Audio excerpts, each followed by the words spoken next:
How to transfer crypto from Binance to Kucoin. Before we start, if you are interested in securing your cryptocurrencies, you can check out Ledger's hardware wallets by clicking the link in the description below. So start by opening up your Kucoin and then you need to click on assets on the bottom right, or you can click on deposit option.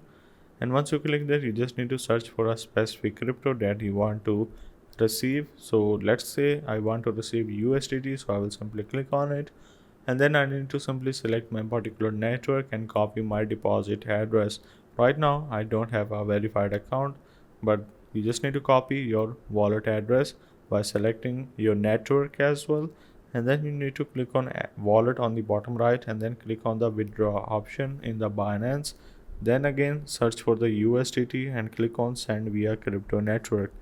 Now once you are in, you just need to make sure to paste your particular address, and in the network you just need to select the particular network. Let's say you want to go with the ERC20, so make sure to go with the same network address in the Qcoin. Then you need to paste, and then you need to simply go for the amount how much you want to go with, and then click on the withdraw option on the bottom right of your screen, and you are good to go. That's how you can transfer crypto from Binance to Qcoin.